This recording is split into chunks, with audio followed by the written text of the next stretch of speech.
कक्षा 8। नमस्ते। आज हम पढ़ेंगे कक्षा 8 का किताब है हमारी सामाजिक व राजनीतिक जीवन। पाठ है इसका दूसरा। पाठ का नाम है धर्मनिरपेक्षता की समझ। अब क्या होता है धर्मनिरपेक्षता, इसके बारे में पढ़ें। अपना पाठ 2 सारी बहनें किताब में से निकाल लेंगी। अब देखो कि इसके कुछ महत्वपूर्ण शब्द दिए गए अपनी किताब में, उस पर थोड़ी सी अपन बात कर लेते हैं। महत्वपूर्ण शब्दों का अर्थ क्या है। इसमें एक शब्द दिया गया है जो बार बार आएगा, जोर जबरदस्ती। जोर जबरदस्ती का अर्थ होता है किसी को कोई चीज करने के लिए मजबूर करना। जैसे किसी की इच्छा नहीं है फिर भी उसको जबरदस्ती थोप कर कोई काम मजबूरी से करवाना, तो उसको बोलते हैं जोर जबरदस्ती। दूसरा है व्याख्या की स्वतंत्रता। व्याख्या की स्वतंत्रता का अर्थ होता है सभी व्यक्तियों को अपने हिसाब से चीजों को समझने की छूट होती है कि वो किसी भी चीज का क्या अर्थ लेते हैं और उसको कौन सी चीज को उसको जानकारी आवश्यक है उसको समझने की छूट, मतलब उनकी इच्छा है ये, तो उसको कहेंगे व्याख्या की उनको स्वतंत्रता है। तीसरा है हस्तक्षेप। हस्तक्षेप कहते हैं संविधान के सिद्धांतों के अनुरूप किसी मामले को प्रभावित करने के लिए राज्य की ओर से होने वाले प्रयास। मतलब कोई भी अपने संविधान है, कानून है, उसको जो भी उसके नियम और सिद्धांत बनाए गए हैं उसमें सरकार द्वारा किए जाने वाले प्रयास, है ना, कि सरकार उसको किस तरह से हैंडल करती है, उसको कहेंगे हस्तक्षेप करना। अब है ये हमारे थे इस चैप्टर के 3 महत्वपूर्ण शब्द जो हमारी इसमें बार बार आएंगे।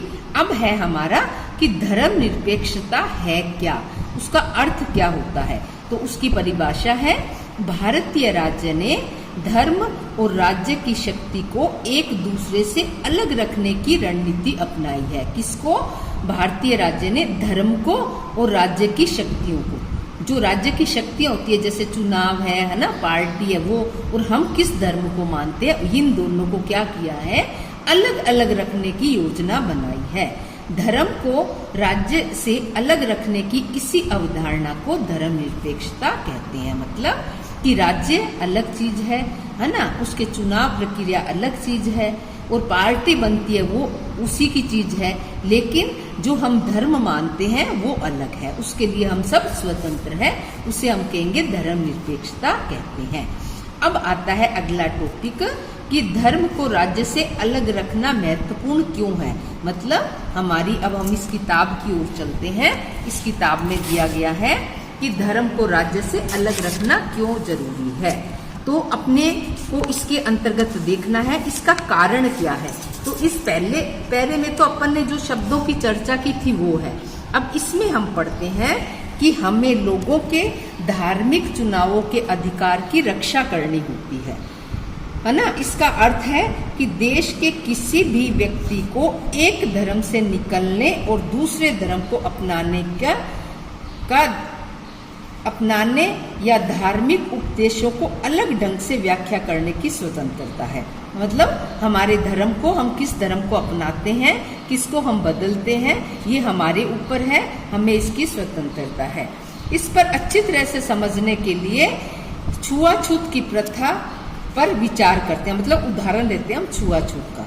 संभव है आपको हिंदुओं के बीच प्रचलित यह प्रथा अच्छी न लगती हो। हमारे हिंदुओं में ये प्रचलित है ना प्रथा, कौन सी, छुआछूत की।